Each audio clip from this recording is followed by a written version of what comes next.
Manever I say ma PENDREAM TV. PENDREAM TV there, I see them yopo. I mean, so beyond attacking people, you know, the way Adwoa Safo is doing, maybe they should sit back and reflect on the kind of campaign that they have always used Dr. Mahmoud Bawumia to wage since 2016, and look at how they can rebrand and repackage him. Because trust me, if they are going to move with him as if nothing happened in the past, they will have a shock of their lives, not even outside the NPP, but within the NPP. Look, Dr. Mahmoud Bawumia was always an outsider. He was brought in by. Why are we doing this Bawumia review? He's it's all about it. This is all about He started his analysis by saying that. This is all about it. I mean, this is all about Adwoa Safo's outburst. And I'll get to the other things that he said, but her outburst is all about Bawumia. That's why I started by saying that you could not miss her strong love and support for Bawumia. In fact, she's threatened that she will not campaign for anybody if it's not Dr. Mahmoud Bawumia. Yeah, so it's all about that. So I'm saying that, look, clearly, if you look at the way things are going, it's going to get nastier, you know, in the NPP, unless, of course, maybe Dr. Bawumia decides not to go again, because the way they used him to campaign will come back to haunt him and his team, and they need to begin to look at how they can address that question. But all I will say to Adwoa Safo personally, because she also took advantage of that to express,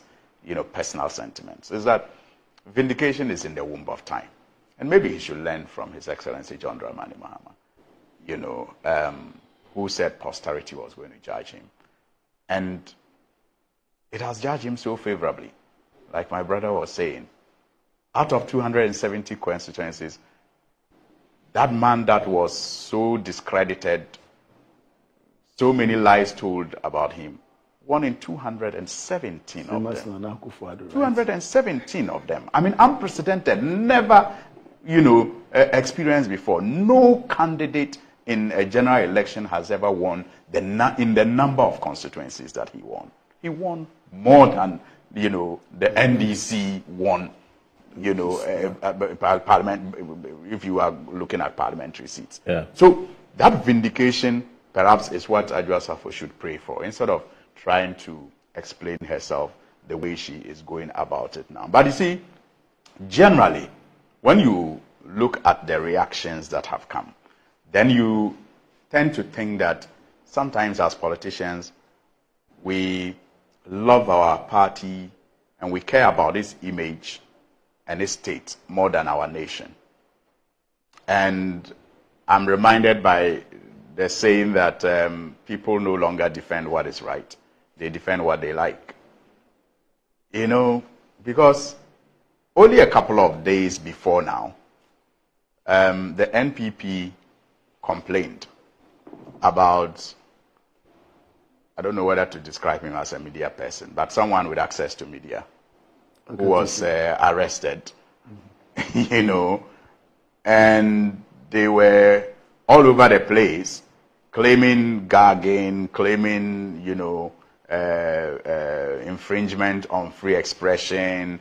They were all over the place. But I mean, I don't make time to listen to such people. But sometimes you can't avoid the pieces online when you are online. And some of the things attributed to this person are blatant insults. They are not criticisms. I mean, and that's what sometimes I think that we are not able to disintegrate. There can be strong criticisms, like what Adwoa Safo did, because I listened to her, and I did not find one insulting word. But she used very strong language. Like bogus. Yes. She was not insulting anyone. She was describing a situation as being bogus. She used very strong language, but not insulting. Are you getting it? To criticize certain people and certain things. But she never insulted any of them. But this other person uses blatant insults. And yet you had the party come to his defense. defending what you like and not what is right, and suggest that asking the person not to engage in the things that he has been engaging in amounts to infringement of his right to freely express himself.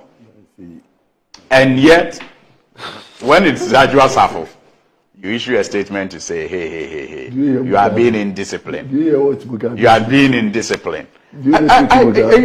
You see, so let's get some of these things. Can I finish my analysis? Please I'm just speaking generally. Okay. You know, I'm just speaking generally. I'm saying that, look, I do not think that we should be, setting different standards for some of these things. Once Adwoa Safo, in my view, did not engage in anything that can be said to be, insulting, did not defame anyone, was just expressing her strong views and doing so with strong words and with a high tone.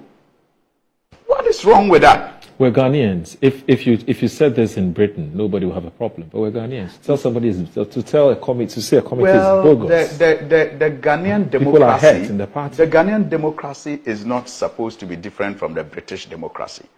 But there are cultural nuances to it. Yes, there are cultural nuances. But you see, if you are practicing democracy, even in our traditional setup, yes. The King's Palace, yes. People still have the opportunity to say things strongly and say it respectfully but strongly. True. Yes. So, I do not see why they want to gag her in this case. I think that they must, partly agreeing with council, they must allow her. Did you hear what she said about the school feeding? And I'm getting there. I'll come there. So you can understand why. No, so that's what I'm saying. But you see, she's saying a lot. and that is where, that's why I say that we tend to think or care more about the image of our parties, political parties, than the image and the state of our country. Right. Because what is wrong if Adwoa Safo is telling us now that I carried out an investigation into the school feeding program because I was instructed to. And when I was done, I found rot and I presented it to cabinet and did not get support. Shouldn't we all be interested? Is it not our taxpayers' money? Shouldn't we all be interested? Why should she be gagged and dragged before a disciplinary committee for making such a revelation? Shouldn't we all be asking where that report is and if action can still be taken on that report? Is that not how to discourage corruption? Is that not how to hold people responsible and accountable? Is it because, it buttresses the point made earlier about Nana Akufo-Addo's clearing agent status? But if that is the case, are you not looking for why you lost the elections the way you did? And don't you know, or are you not aware that one of the reasons why you lost was because of corruption? And is it not in your interest, if you are cleaning yourself up to repackage yourself, to support revelations such as these ones and get, resolutions to them in a way that you will also be seen to be supporting the corruption fight, so that perhaps people will begin to think that you were all not involved in the corruption. But if you are telling her that she's speaking a lot and she should shut up, then you are telling us that you knew about it all along, you are not sorry about it, you don't want anything done about it, and perhaps you just want an opportunity to do worse if you are elected again into office. So I don't understand the basis of the letter that was issued. The interesting thing. Before I lose my train of thought. Sorry, the school feeding one. You say you don't know the basis for, so then you can continue from there. Yes. Apparently she said she's actually saved the report on her hard drive. Yeah. So it is good. She said on her hard drive. It is good. I think that the Attorney General, Honorable Dominic Ayini, my big brother, should ask for the docket. Yeah. For the report. This is serious. I think it is good. And we should encourage people like her, to speak out. What is it because it's NPP? No, even in NDC. You stand by the same principle? I will stand by that same principle. I think that anybody who is found culpable of engaging in corruption must be made to carry his own cross. It should not be a party's burden. Because the gains of that the gains and the proceeds of that corrupt exercise, I don't see how it benefits the greater, members of the party. So it must be clear that anyone who is culpable of any corrupt deals should be exposed. And I think the Attorney General I'll come to you. If I could finish with this, you don't know the basis. Yes, I've heard that. I've heard, the General Secretary of the party, Justin Kodia, in interviews, give reasons why the party lost. Yes. I've heard John Boydu. Yes. On interviews. Wache Jaku as well. Wache Jaku. Quite a number of them. They have, in some cases, even criticized some people. The former Suhuyini MP. Held them responsible. I've heard Freddie Blay, the former chairman, in the media, give reasons why the party lost, blame certain people.